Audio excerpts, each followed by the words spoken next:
네, 반갑습니다. 저는 KC 응용기술그룹에서 IGBT를 담당하고 있는 유재천입니다. 오늘 제가 준비한 내용은 IGBT 구동 전압에 관한 이야기입니다. 오늘의 기술 세미나 내용으로 첫 번째로 IGBT 구동을 위한 게이트 전압에 대해서 소개해드리고, 그리고 소개해드리는 게이트 전압에 대해서 종종 발생할 수 있는 문제점에 대해서 두 번째, 그리고 세 번째에서 말씀드리겠습니다. 두 번째, 세 번째라고 하는 것은 IGBT 구조적으로 가지고 있는 밀러 캐패시턴스에 의한 기생 터널을 말하는 것이고, 세 번째는 스트레이 인덕턴스에 대한 기생 터널에 대해서 말씀드리겠습니다. 그리고 마지막으로 이런 기생 터널이 발생할 수 있는 사항에 대해서 어떤 대책 방안이 있는지 말씀드리고자 합니다. 네, 지금 이 페이지에서는 IGBT 구동을 위해서 보통은 IGBT의 게이트에 전압을 인가하게 됩니다. 이때 IGBT 게이트에 보통은 15V를 인가하게 되는데요. 물론 이 IGBT 구동을 위해서 게이트에 15V가 아닌 다른 전압을 인가해도 동작할 수 있습니다. 다만 IGBT는 여러분들이 다 아시는 바와 같이 게이트 트레시홀드 볼티지가 있습니다. 이 게이트 스레시홀드 볼테이지는 IGBT가 턴 온되고 턴 오프되는 게이트 전압의 경계 전압입니다. 즉 임계치라고 할 수 있고요. 따라서 IGBT 게이트 전압이 게이트 스레시홀드 볼테이지 보다 높게 되면 실질적으로 IGBT는 턴온이 되고 그 임계 전압보다 IGBT가 낮게 되면 IGBT는 오프가 되는 것입니다. 게이트 스레시홀드 볼티지는 보통 4V에서 7V 정도 이렇게 형성이 되어 있습니다. 물론 이게 KC 제품만의 그런 범위는 아니고요. 대부분의 IGBT들이 4V에서 7V 정도의 형성이 되어 있습니다. 물론 모스펫보다는 조금 더 높게 형성이 되어 있습니다. 그런데 이렇게 IGBT 구동을 위해서 게이트에 15V 전압을 인가해 주는 것은 IGBT가 온되었을 때 최적의 성능을 낼 수 있도록 하기 위함입니다. IGBT가 물론 게이트 임계 전압보다 높은 한 6V, 7V 이런 정도의 전압을 인가할 수 있지만 실제 IGBT 세츄레이션 볼티지의 최적의 성능을 구현하기 위해서 보통 15V를 인가해 주는 것입니다. IGBT 영역 자체로 보면 IGBT의 세츄레이션 볼테이지 영역, 그리고 액티브 영역이 있죠. 근데 이런 IGBT가 대부분의 이제 스위칭 소자로 작용하기 때문에 이런 세츄레이션 영역을 활용할 수 있게끔 충분한 게이트 전압을 인가해 주는 것이 보통 15V로 선택되어지는 것입니다. 그리고 IGBT를 톤오프 시키기 위해서는 IGBT 개납을 낮추어서 0V로 만들어줍니다. 그러니까 임계 전압보다 낮게 되죠. 그렇게 되면 IGBT가 동작이 멈추는 이제 턴오프 상태가 되는 것입니다. 그래서 보통 이렇게 IGBT 턴오프를 할 때 15V 또는 0V로 IGBT를 구동하게 됩니다. 그런데 이렇게 IGBT 게이트 턴오프 전압 15V, 0V를 사용하게 되면 종종 여러 가지 문제점에 직면할 수 있습니다. 오늘은 이 IGBT 구동을 위해서 게이트 턴오프 전압 15V, 0V를 사용할 때 어떤 문제점이 발생할 수 있고 이를 해결하기 위한 방안으로는 어떤 것들이 있는지 좀 말씀드리고자 합니다. 오늘날의 IGBT는 넓은 동적 범위 그리고 빠른 동작 속도, 작은 스위칭 손실과 그다음에 이제 낮은 전도 손실을 요구하고 있습니다. 그런 방향으로 대부분의 제조사들이 연구 개발하여 제품을 출시하고 있습니다. 이런 IGBT 특성과 맞물려서 IGBT 동작 상태에서 게이트 전압의 0을 인가하면 IGBT가 오프 상태로 들어간다고 아까 말씀드렸습니다. 이때 보통 두 가지 문제가 발생할 수 있는데요. 하나는 이제 여기 보시는 파라스틱 턴온에 의한 문제점이 발생할 수 있습니다. 그의 요인은 IGBT 내부에 기생적으로 형성된 IGBT 게이트와 콜렉터 간의 그 밀러 캐패시턴스라고 하는 방법 때문에 생기는 것이고요. 나머지 하나는 엔지니어가 회로를 설계할 때 그런 PCB 회로 구성에서 기생적으로 생기는 스트레이트 인덕턴스라고 하는 그런 부분에 의한 요인인 것입니다. 다음 페이지에서는 IGBT 턴온오프 제로 게이트 전압을 사용할 때 고려하여야 할 사항을 말씀드리겠습니다. 지금 보이시는 페이지는 밀러 캐패시턴스에 의한 기생 턴온에 대한 부분을 얘기하고자 하는데요. 보통 IGBT가 사용하는 그런 회로들은 하프 브리지, 그러니까 즉 위아래 그 IGBT가 연결되어 있는 그런 구조에서 사용을 하게 되고요. 이렇게 IGBT를 상부 쪽, 하부 쪽 그 교대로 교번시키는 이런 동작을 하게 됩니다. IGBT를 하부 쪽에 IGBT를 통합시키면 상부 쪽에서는 이제 그 IGBT가 오프 상태에서 하부 쪽에 그 온 상태로 인해서 콜렉터와 이미터 간의 그 전압 변화가 일어납니다. 반대로 그 상부 IGBT를 통합시키면 하부 쪽의 IGBT에서 똑같은 현상이 일어나게 되겠죠. 이때 그 아래쪽에 IGBT를 통합시키든 상부 쪽에 IGBT를 통합시키든 그 반대되는 그런 DBT에 의해서 IGBT 내부에 구조적으로 형성되어 있는 밀러 캐패시턴스를 통해서 IGBT 게이트 쪽으로 전류가 흐르게 됩니다. 지금 이 아래 그림에서 보시는 바와 같이 이런 밀러 캐패시턴스에 의해서 생기는 이런 전류를 IGC라고 하고 있습니다. 그리고 이 IGC 같은 경우는 보통 이제 상하에 IGBT가 형성되어 있고, 그 다음에 IGBT가 내부적으로는 게이트와 콜렉터 간의 캐패시턴스 GC와 그 다음에 게이트와 이미터 간의 캐패시턴스 CGE로 이렇게 구성되어 있고, 이게 지금 이제 전류가 흐르게 되면 전압 분배가 형성이 됩니다. 지금 그 아래 그림에서 이제 그 IGBT 밀러 캐패시티를 통한 전류 형성 경로를 보여주고 있는데요.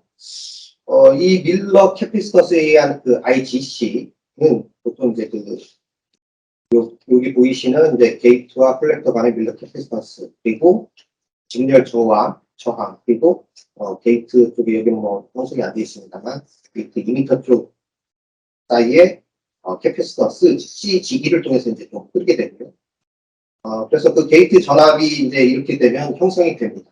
그런데 이때 그 형성된 전압이 그 IGBT가 가지고 있는 게이트 스레시홀드 볼테이지 전압을 초과할 경우에 원치 않는 IGBT 턴온이 발생하게 됩니다.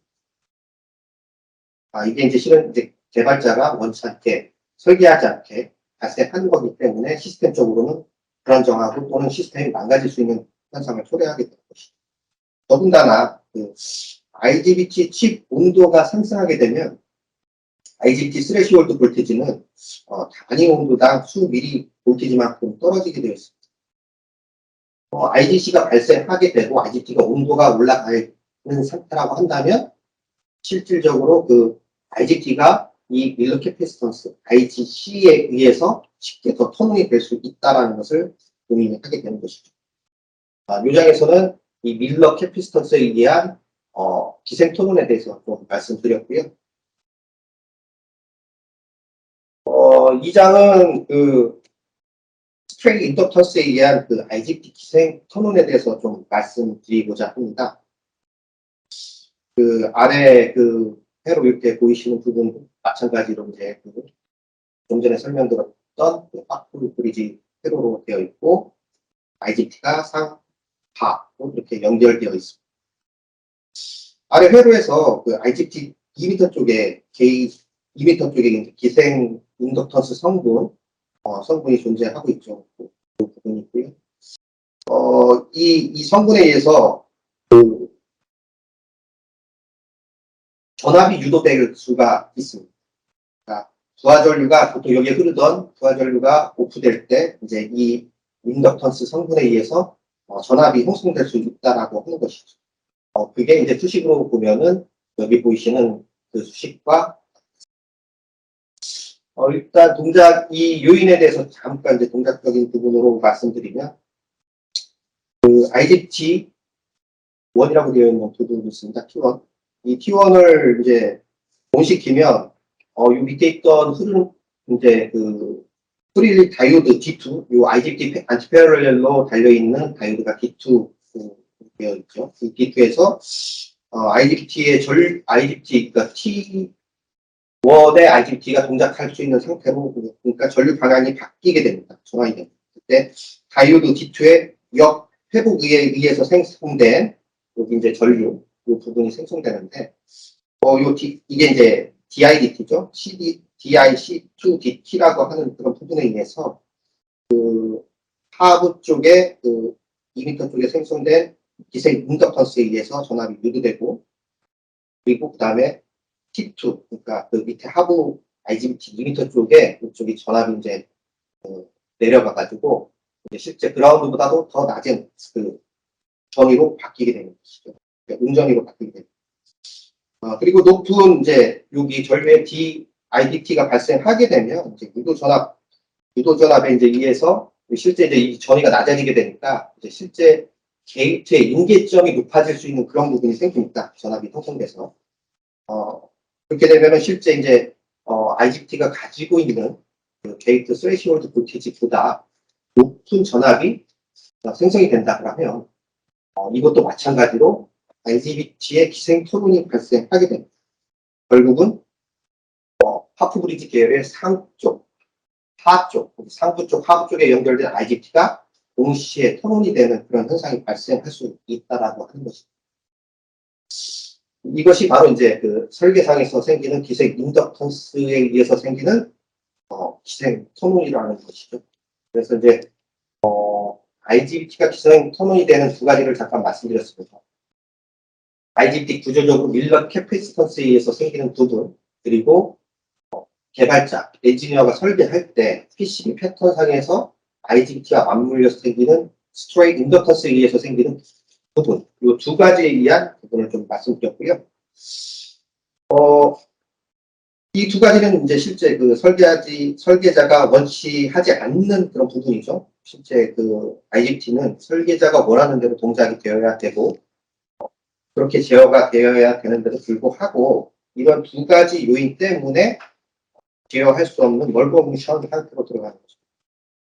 다음 두 가지 요인에 대해서, 두 가지 요인에 대한 대책 방안을 좀 설명드리겠습니다. 제가 제안드리는 사항은 네 가지에 대한 대책 방안인데, 지금 이 페이지에서는 한 두 가지 정도를 소개하고 있습니다.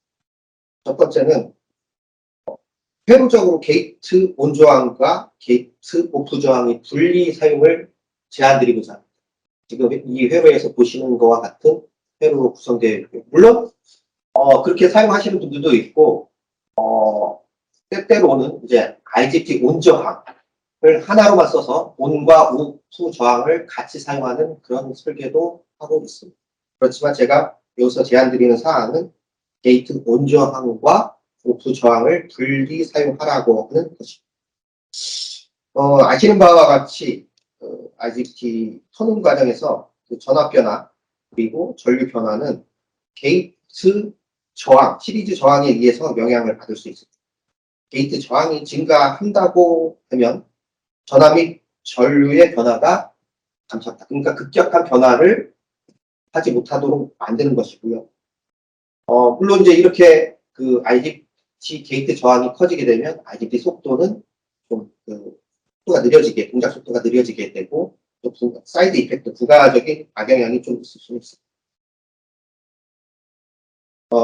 용량성 기생 턴온, 아까 말씀드렸죠. 밀러 캐피시턴스에 의한 그런 부분들은 이렇게 RG 저항에 대한 부분으로 컨트롤이 될 수가 있는데, 제가 아까 말씀드렸지만 분리 사용이 되었을 경우에 오프 시에는 이런 RG 오프에 대한 그런 부분에 조금 많은 영향을 가지고 있습니다. 그러니까 턴온할 때는 이 RG온을 통해서 주로 턴온하고 오프 시에는 이 RG 오프에 대한 영향이 커지는데, 이 RG 오프에 대한 영향 저항값이 감소하게 된다면 밀러 캐피시턴스에 의한 기생 턴온은 감소시킬 수 있습니다. 억제시킬 수 있다라고 하는 것이죠. 실질적으로 그 IDC가 발생돼서 그 전류가 그 게이트 이미터 또는 이런 RG를 통해서 흘러가게 되고 전압이 형성되는데 이 저항이 낮아지게 된다고 하는 것은 실제 게이트 쪽에 형성되는 전압을 낮게 한다는 뜻이기 때문에 억제를 할 수 있다라는 그런 뜻이 됩니다. 그런데 반대로 그 RG 저항이 낮아지게 되면 아까 두 번째로 말씀드렸던 스트레인 인덕턴스에 의한 그런 부분들은 실질적으로는 더 많이 발생할 수가 있습니다. 더 자주 발생할 수 있습니다. 반대로 된 거죠. 그러니까 스트레인 인덕턴스에 의한 그런 부분들은 RG 오프 저항을 증가시킴으로써 낮출 수가 있는 것입니다. 실은 이제 이렇게 RG 온과 오프 저항을 분리 사용함으로써 어떤 최적화된 이제 그 저항값의 세팅이 필요하다라는 그런 부분으로 좀 말씀드릴 수 있을 거고요. 두 번째로 말씀드리는 사항은 지금 이 그림에서 보시는 바와 같이 게이트 전압의 제로 볼티지가 아닌 네거티브 전압의 사용을 말씀드리고자 합니다. 네거티브 전압을 사용하게 되면 IGBT를 온 시키는데 실질적으로 더 높은 전압, 일반적으로 15V, 제로볼트 그 전압보다도 더 높은 전압이 사용하게 됩니다. 실은 이제 이런 게이트 전압이라고 하는 것은 게이트와 이미터, 실은 이제 마이너스 전압 레벨이 실은 이미터 쪽에 엮여 있기 때문에 네거티브 전압을 사용하게 된다라고 한다면 일반적으로 데이터 시트 상에 표기되는 그런 스레시홀드 볼티지 전압에 네거티브 전압 절대값을 더한 값을 해야지만이 인가해야지만이 실제 IGBT가 턴온이 될 수 있다라는 것이죠.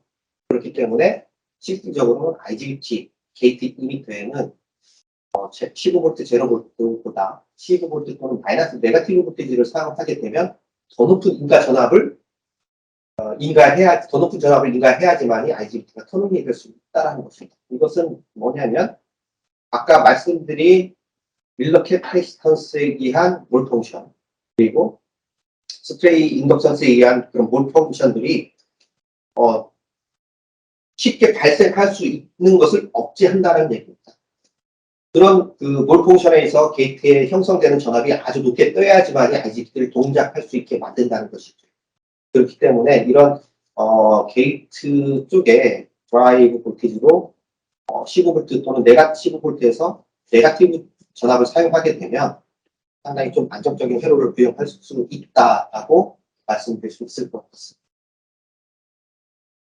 다만 이 대책 방안을 적용하게 되면 일반적으로 이제 저항을 사용하는 것보다는 시스템 가격이 조금 더 올라가고 회로가 복잡해질 수 있는 요지는 있습니다.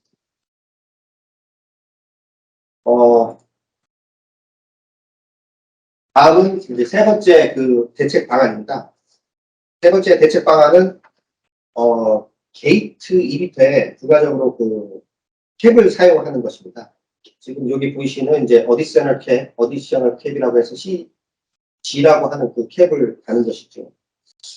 밀러 캐패시턴스에 의한 그 IGC가 발생하게 되면 아까도 설명드렸지만 이 IGC라고 하는 것이 실제 이제 게이트 쪽에 흐르게 되고 게이트 쪽에 흐르게 되면 이 CGC에 아마 충전이 될 겁니다.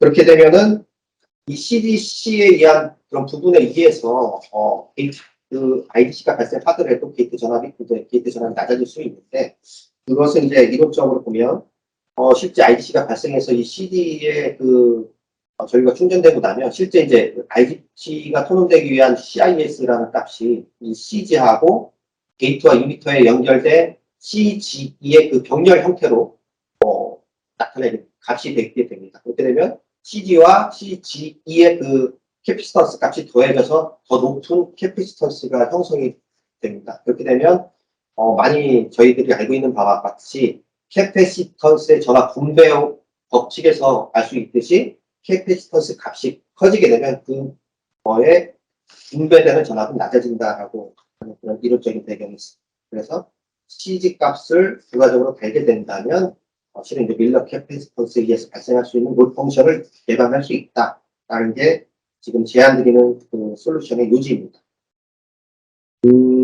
물론 이렇게 그 CG 값을 부가적으로 이제 달게 10개에 추가하게 되면,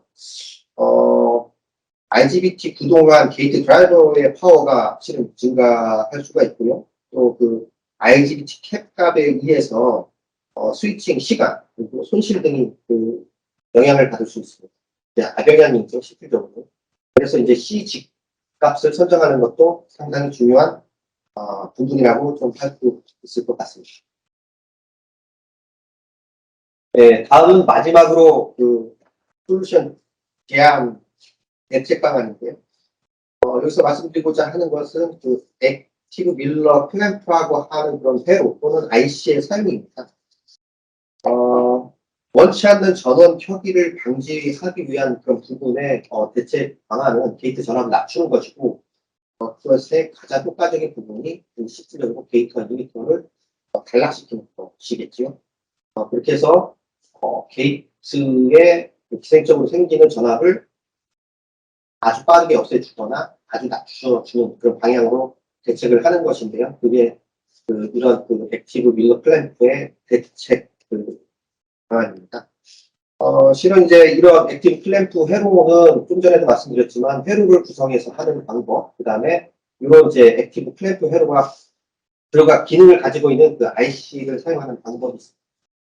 이렇게 회로를 구성하는 방법은 트랜지스터를 써가지고 이렇게 부가적인 회로를 꾸며서 실은 이제 IGBT가 오프 상태에서는 빠르게 이제 이 PR을 동작시켜서 게이트와 모니터를 발라시킨다라고 하는 부분이고, 이렇게 되면 이제 게이트 쪽에 전압이 형성되더라도 크게 올라가지 않는 작게 형성되는 그런 부분으로 볼 수 있고요.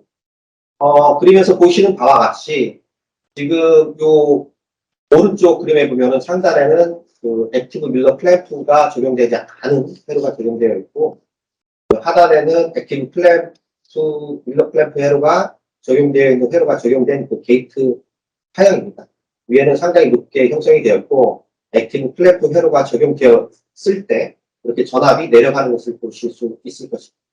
이렇게 되면 실질적으로 어떤 밀러 캐패시터스라든가 스트레 인덕턴스에 의해서 생기는 그런 부분들이 실질적으로 이제 IGBT 스레시홀드 볼테이지의 임계점을 넘지 않는 상태로 되기 때문에 몰포션을 예방할 수 있다라는 것이 논지고요. 물론 이렇게 이제 그 액티브 밀러 클램프 회로를 적용하게 되면 효과적으로 몰포션을 예방할 수는 있지만, 부가적으로 이런 시스템을 구성하는데 시스템 비용이 좀 들어간다든가 회로의 복잡성이라든가 그런 것들이 존재할 수가 있습니다. 네, 그런 것들만 유의하신다면 이런 액티브 클램프 회로를 적용하는 것도 하나의 좋은 방법이라고 생각하고요. 여기까지가 오늘 제가 준비한 그 내용이 되겠습니다. IGBT를 사용함에 있어서 종종 발생할 수 있는 문제에 대해서 실은 모르고 지나가는 경우가 상당히 많이 있어요. 실질적으로 이제 그 현업에서도 그런 부분이 상당히 많이 있고, 제가 그런 부분들에 대해서 실질적으로 많은 대책들을 해왔었습니다. 그래서 그 부분들에 대해서 원인과 대책에 대해서 오늘 이 시간을 통해서 말씀드렸습니다. 이상으로 기술 세미나를 마치겠습니다. 이후 오늘 기술 세미나 내용이나 또는 이제 그 IGBT 관련해서 궁금한 사항이 있으시면 제가 그 이메일 주소를 공유해 드리겠습니다. 그래서 문의사항을 이메일 주소로 보내주시면 성심성의껏 답변 드릴 수 있도록 하겠습니다. 감사합니다.